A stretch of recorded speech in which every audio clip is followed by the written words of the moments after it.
जय श्री हरि। बहुत समय से हम एक बात सुनते चले आ रहे हैं कि निंदा से बड़ा पाप नहीं।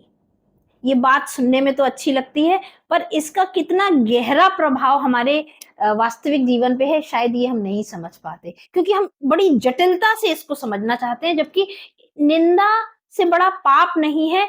इसको बहुत सरल, सहज भाव से भी समझ सकते हैं। शायद तब हमें समझ में आए।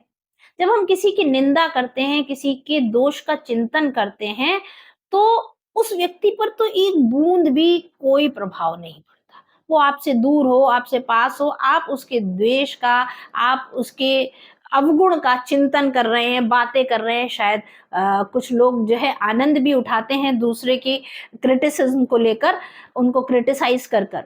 ये सब कुछ आप करते हैं, तो क्षणिक आनंद शायद आपको मिलता हो, पर आप खोते क्या हैं? उस व्यक्ति पर जिसका की क्रिटिसाइज पर आप व्यस्त हैं, उस पर तो एक बूंद का भी फर्क नहीं पड़ रहा। पर आप उस दोष को अपने घर का एक फ्री टूर गिफ्ट कर देते हैं। घर का मतलब मन का, शरीर का। जब आप चिंतन करते हैं, बात करते हैं और उसमें आनंदित भी होते हैं, तो अपने मन का फ्री टूर आपने उस दोष को दे दिया।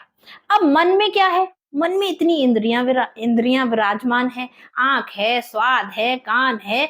किसी को भी उस दोष में इंटरेस्ट आ गया, तो दोष कहीं ना कहीं अंदर रुक जाएगा। ये बात आपको कभी समझ में नहीं आती, पर समझ में तब आती है जब कभी हम ये कहते हुए लोगों को सुनते हैं कि क्या करें, अभी तक तो ये पड़ोस के घर में ही ऐसी घटनाएं घटती थी, ये दोष इनके यहाँ ही दिखता था, पर पता नहीं क्या हो गया, आजकल हमारे यहाँ भी ऐसे ही होने लगा है।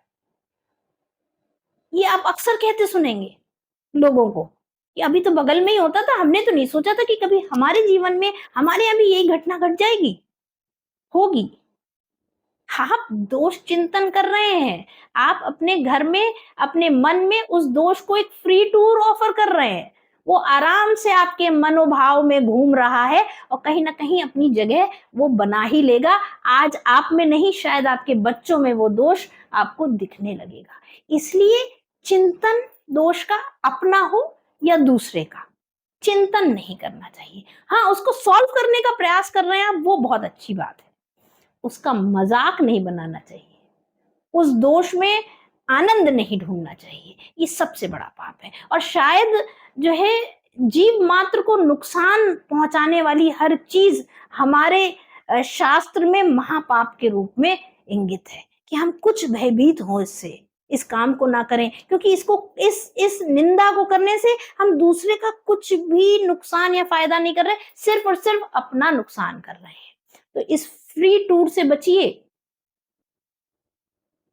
और आनंदित होकर भगवत नाम जप में रहिए। अगर नाम जप करेंगे ना, तो निंदा का मन भी नहीं करेगा, दोष दर्शन होंगे ही नहीं। कहते हैं ना, इस समस्या का जड़ से निवारण भी नाम जप ही है। अब जब नाम जप करेंगे, तो उस व्यक्ति में अगर कोई दोष है भी, तो आपको लगेगा, अरे ठाकुर जी, ये क्या कर रहा है, ये गलत कर रहा है, इसको ठीक कर दीजिए, हमारी प्रार्थना है, हमारी विनती है।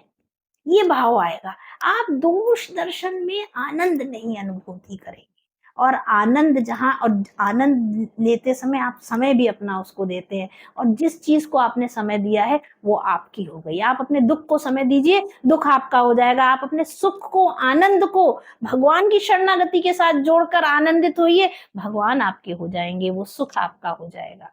तो जिसको भी आप समय देते हैं, आप रिश्तों में देख लीजिए, जिन रिश्तों में आप बहुत अधिक समय देते हैं, वो रिश्ते आपके हो जाते हैं। अब उन रिश्तों से सुखद अनुभव हो या दुखद अनुभव हो, ये कहीं ना कहीं प्रारब्ध का विषय भी है, पर उस रिश्ते से आप जुड़ जाते हैं, उस व्यक्ति से आप जुड़ जाते हैं जिसको आप समय दे रहे हैं। इसलिए नाम को समय दीजिए, नाम जप को समय दीजिए, भगवान से जुड़िए, अनंत से जुड़िए, क्योंकि सूक्ष्म से अनंत की यात्रा ही जीव मात्र का एक उद्देश्य है। इसलिए पर निंदा में आनंदित मत होइए, कोशिश करके उससे दूर रहिए। जय श्री